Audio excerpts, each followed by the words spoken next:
Salam əziz izləyicilər, bugünkü avtomobilimiz Chery Tiggo 8 Pro Max-dır. Belə bir xəta kodu var. P069200. Fan 1 Control Circuit High. Deməli, idarə etməsində problem var bunun. Radiatorun pərində. Səsindən də bəlkə də eşidirsiniz. Avtomobil hal-hazırda sönülü vəziyyətdədir. Amma pərin işləyir.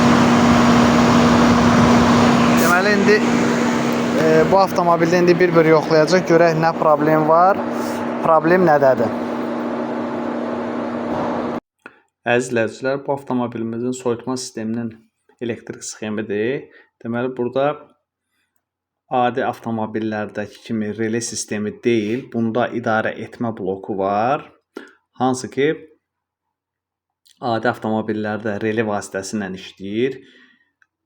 Yüksək sürət və aşağı sürət. Amma bu avtomobildə bu idarə etmə bloku sayəsində orta, aşağı, yüksək sürətlərdə işləyə bilir. Deməli, bu bloka gələn naqillər 4 dənədir. Bunlardan ikisi gücdür, biri qidasıdır, biri də PWM xəttlə avtomobilin motorun beynindən gələn siqnal xəttidir. Bu avtomobilin temperaturuna uyğun olaraq, suyun temperaturuna uyğun olaraq bu müəyyən bir rejimlərdə işləyir. Deməli, bunun qida xəttləri hansıdır?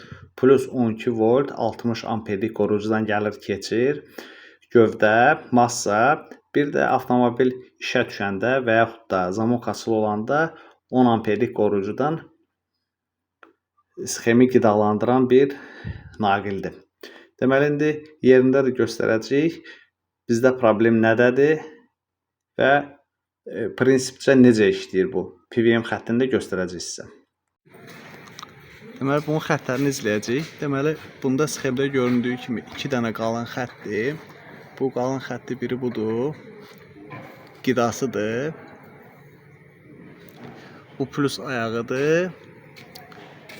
Bu da minus ayağıdır.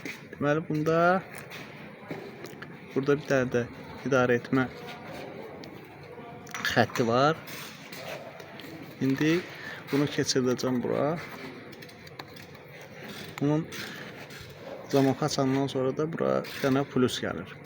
Deməli, bizdə bu idarə etmə xətti budur. İndi onu osiloskopla yoxlayıb sizə göstərəcəm. Əziz izləyicilər, bunun deməli bir ayağını massaya qoşmuşam, osiloskopun birini də idarə etmə xəttinə qoşmuşuq. İndi normalda bizdə belə lin xəttləri olmalıdır. İndi bu normalda olmalıdır. İndi biz köhnə bloku taxandan sonra da sizə göstərəcəm bu necə işləyir və problem bizdə nədədir. Deməli, əziz izləyicilər, osiloskopumuzu qoşmuşuq, bloku da köhnə blokda qoşmuşuq. Deməli, köhnə blokun lin xəttləri yoxdur, onun əvəzinə bizdə 10 volt var. Deməli, bu blokun içində qısa qapanma problem var deyə bunu yüksək vəziyyətdə saxlayır. Ona görə də bu daima işləməyə başlayır. Ona görə də bizdə problem blokun özündədir.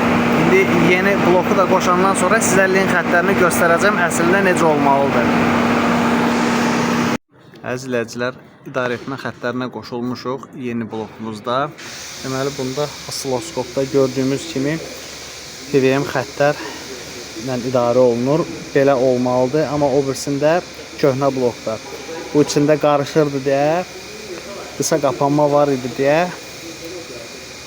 bu həmişə yüksəyi göstərirdi. Ona görə də bu daima işlək vəziyyətdə qalırdı. Normal işlək vəziyyətdə olan budur.